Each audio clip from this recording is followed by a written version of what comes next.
Halo teman-teman semuanya, Assalamualaikum warahmatullahi wabarakatuh. Saya Safi Praba. Bagaimana kabarnya kalian semua? Semoga kalian dalam keadaan baik-baik saja ya. Seperti yang sudah kalian lihat di video sebelumnya atau di opening, jadi beberapa hari lalu saya baru saja membeli sebuah casing PC dari brandnya Aigo Drag Flash, serinya DLM21 yang versi mesh warna putih. Mungkin sebagian dari kalian sudah banyak yang tahu tentang casing dari Aigo ini, apalagi yang sering lihat konten rakit PC, karena memang casing ini banyak digemari dan juga harganya cukup terjangkau. Dan kali ini saya membeli casing dari brandnya Aigo untuk menggantikan casing PC lama saya yang ada di belakang ini. Casing saya ini umurnya mungkin hampir 15 tahunan atau mungkin bisa lebih dari 15 tahunan. Dari awal bapak saya mempunyai sebuah PC di rumah. Dari awal sampai akhir, PC yang saya gunakan ini hanya berganti pada komponennya saja, menyesuaikan dengan kebutuhan, dan hanya menyisakan pada bagian casingnya saja. Mungkin karena casingnya masih bisa digunakan dan untuk menghemat budget, makanya sampai saat ini casingnya masih bertahan. Terakhir saya melakukan upgrade di PC yang saat ini yaitu penambahan RAM-nya, yang tadinya 8GB ke 16GB, agar kegiatan multitasking yang saya lakukan di PC itu lebih lancar. Apalagi software yang saya gunakan itu membutuhkan RAM yang cukup besar. Dan untuk spesifikasi dari PC saya saat ini yaitu dia menggunakan prosesor dari Intel i3 generasi 9100F. Untuk motherboardnya dia menggunakan dari MSI H310M. Untuk RAM-nya menggunakan dari Timcrate 2x8GB DDR4, dan untuk CPU-nya menggunakan dari AT Radeon serinya Asus RX 460 OC 2GB. Oke, langsung saja, tidak perlu basa-basi lagi, saya akan langsung memindahkan komponen yang ada di casing lama ke casing yang baru, dan nantinya saya akan sedikit mereview tentang casing dari Aigo Drag Flash ini yang seri DLM21.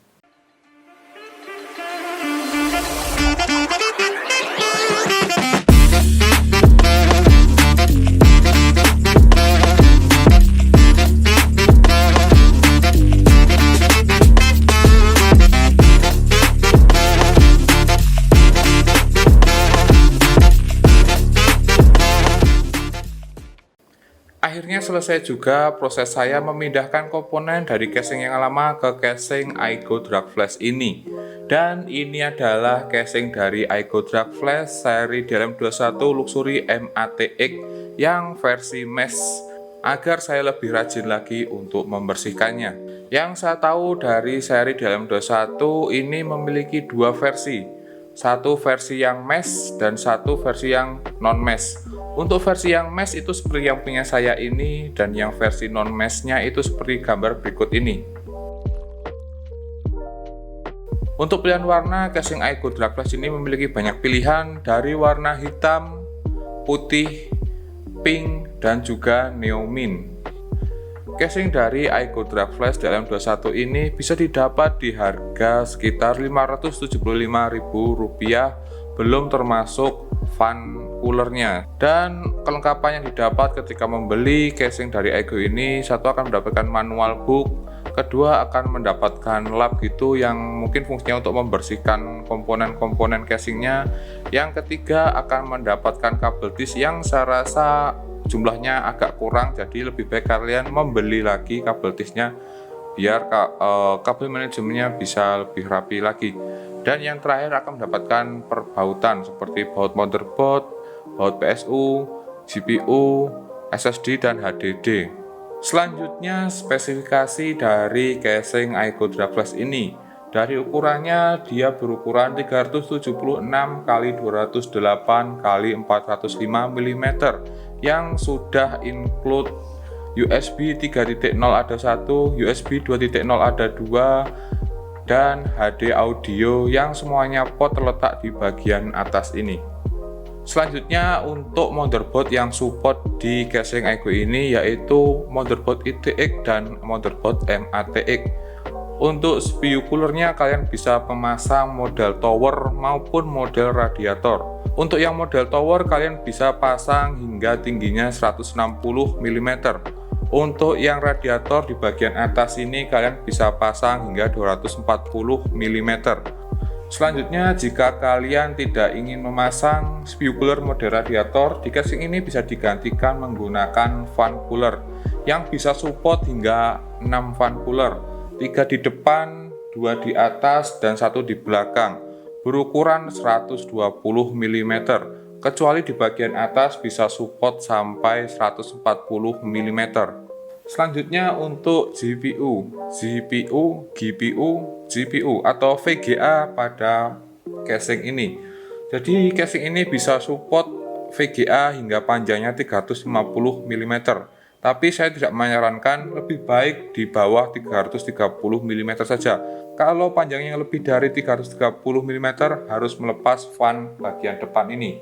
Agak disayangkan menurut saya kalau harus melepas fan coolernya bagian depan. Apalagi casing dari Aigo ini yang versi mesh bagian depan lebih terekspos. Makanya agak disayangkan kalau harus melepas bagian depannya. Untuk penyimpanan di casing Aigo Dragless ini bisa support hingga 4 penyimpanan, 2 HDD dan 2 SSD, atau bisa 1 HDD dan 3 SSD. Untuk pemasangannya, 2 di bagian atas itu SSD semua, dan di bagian bawah bisa 2 HDD atau bisa dipasang 1 HDD dan 1 SSD. Selanjutnya saya akan membahas pada bagian desain dari Aigo Dragless seri DM21 ini, karena untuk spesifikasi mungkin itu saja.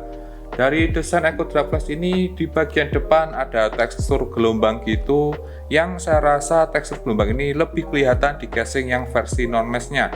Ini saya akan tunjukkan gambarnya yang versi non-meshnya. Bisa kalian lihat untuk versi non-meshnya itu gelombang di bagian depan itu lebih terlihat.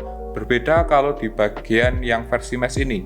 Ini tidak akan terlalu terlihat kalau dilihat dari depan, tapi kalau dilihat dari samping itu akan lebih terlihat. Untuk di bagian atas casing Aigo ini ada sirkulasi udara yang ditutup dengan mesh seperti ini. Dia menggunakan sistem magnet gitu, yang mungkin fungsinya juga untuk menutupi baut dari radiator ataupun fan coolernya. Selanjutnya untuk desain di bagian dalam casing Aigo ini. Di bagian dalam itu cukup simpel, hanya ada tulisan dari logo Aigo Dragless sendiri, dan untuk power supply-nya juga sudah tertutup rapat, jadi tidak akan terlihat. Selanjutnya material yang digunakan casing Aigo ini menggunakan bahan dari SPSS yang saya rasa cukup kokoh dan padat gitu. Untuk di bagian panel kanan saya atau di kiri kalian menggunakan bahan tempered glass yang saya rasa harus hati-hati waktu membongkar pasangnya atau menaruhnya, takutnya nanti pecah tempered glassnya. Untuk melakukan maintenance di casing Aigo ini cukup mudah, seperti melakukan pembersihan komponen dan lain-lain, karena di casing ini membukanya dengan sistem engsel yang bisa dilepas pasang gitu. Cukup mudah untuk melakukan maintenance di casing Aigo ini. Selanjutnya yang terakhir yaitu kabel manajemen yang disediakan oleh casing Aigo ini. Saya rasa untuk kabel manajemen yang disediakan itu cukup bagus karena dikasih space sekitar 20 mm yang saya rasa itu sudah cukup luas untuk kabel manajemen. Dan juga di casing ini juga sudah dibuatkan jalur kabel manajemennya. Jadi tidak perlu susah-susah lagi untuk mengatur kabel manajemennya dan kabelnya bisa terlihat rapi. Dan ini adalah hasil saya melakukan kabel manajemen di casing Aigo Dragless DLM21 ini. Ini pertama kalinya saya melakukan kabel manajemen di sebuah casing. Dan hasilnya tidak begitu rapi, tapi masih enak untuk melakukan maintenance ke depan nantinya.